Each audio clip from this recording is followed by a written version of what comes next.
औरत को दर्द नहीं होता। ये कहानी रिया की है, जो कि एक बड़ी बिजनेस विमेन है। उसको किसी के दर्द से कोई फर्क नहीं पड़ता। उसके लिए अपने काम से बढ़कर कुछ नहीं। ये क्या बना रखा है? ये खिलाओगे तुम उनको?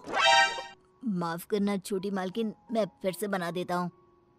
अरे क्या हुआ बहू, क्यों चिल्ला रही हो इन पर इतनी सुबह सुबह? अब क्या कर दिया इन्होंने? मम्मी जी, अभी दोपहर को मेरे बहुत ही इम्पोर्टेंट गेस्ट आने वाले हैं और इनका खाना ऐसा है बेस्वाद। अगर ये खाएंगे तो क्या सोचेंगे? इनको अभी के अभी नौकरी से निकाल दो। मुझे ऐसे लोग काम पर नहीं चाहिए जिनको ठीक से काम करना नहीं आता। अरे लेकिन बहू, ये बहुत सालों से हमारे लिए काम कर रहे हैं, ऐसा कैसे निकाल दे? हाँ मेम साहब, मुझे नौकरी से मत निकालिए। मैं अच्छे से काम करूंगा, आपको शिकायत का कोई मौका नहीं दूंगा। मैंने एक बार जो बोल दिया सो बोल दिया। जल्दी से कोई नया शेफ ढूंढ कर लाओ। अगले दिन ऑफिस में, ये सब क्या है? अभी तक ये काम पूरा क्यों नहीं हुआ है? मैम, वो क्या? किसको दिया था मैंने ये काम? उसको अभी मेरे सामने बुलाकर लाओ। जी मैम। मैम, वो सर्वर में थोड़ी दिक्कत आ गई थी। किसके? तुम्हारे या कंप्यूटर के? वो मैम, बात यह है कि जितना वक्त तुम आज मुझे समझाने में जाया कर रहे हो ना, उतना वक्त अगर तुमने कल इस काम को करने में किया होता तो आज ये पूरा हो जाता। तुम्हें नौकरी से निकाला जाता है। मैम प्लीज ऐसा मत करिए, मेरे छोटे छोटे बच्चे हैं, अगर मेरी नौकरी चली गई तो। ये सब तुमको ऐसा काम करने से पहले सोचना चाहिए था।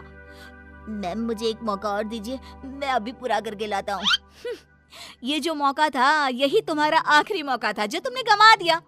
मैं और कुछ नहीं सुनना चाहती। मेरी कंपनी में तुम जैसे कामचोरों के लिए कोई जगह नहीं है। तुम्हें इस नौकरी से निकाला जाता है।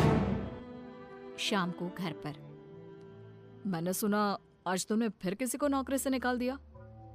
अरे हमारी पॉलिसी है ना, हमारी कंपनी लोगों के इमोशंस का भी ध्यान रखती है। इमोशन कुछ नहीं होता।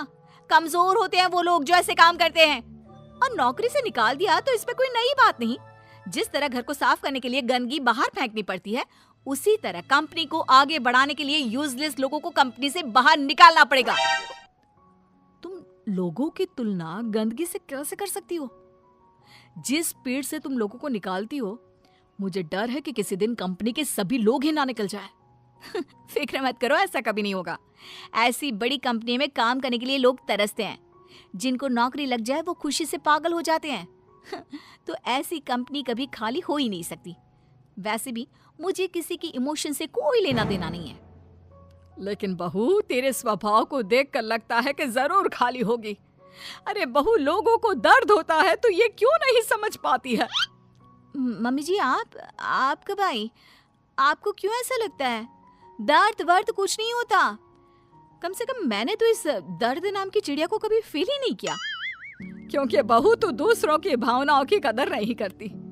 दूसरे क्या सोच रहे हैं, क्या कर रहे हैं, वो क्यों नहीं कर पा रहे हैं, किसी की परवाह नहीं करती। ऐसा नहीं होता बहू। तो मम्मी जी, आप कह रही हैं कि मैं दूसरों के पर्सनल कामों के लिए अपना काम रोक दूं और उनसे उनका दुखड़ा सुनूं? हाँ बताओ भाई, क्या हुआ? नो वे। नहीं बेटा, मेरा मतलब ये है कि तू बस एक गलती होने पर लोगों को काम से निकाल देती है। ये भी नहीं सोचती कि अगर उसे काम से निकाल दिया तो उसका घर कैसे चलेगा, वो अपने बच्चों की फीस कैसे भरेगा। मम्मी जी, आपका मतलब है वो कितनी भी गलती करे मैं उनको माफ कर दूं और वापस ले आऊं? मम्मी जी, अगर मुझे ऐसा ही करना होता तो मैं कंपनी नहीं खोलती, कोई धर्मशाला खोलती, ताकि जिसका जब मन करे आए और जब मन करे जाए। माँ का वो मतलब नहीं है। माँ बस इतना बोल रही है कि अगर वो गलती करते हैं तो उनको डांट लिया करो, समझा दिया करो। लेकिन नौकरी से निकालना बहुत ज्यादा नहीं हो गया?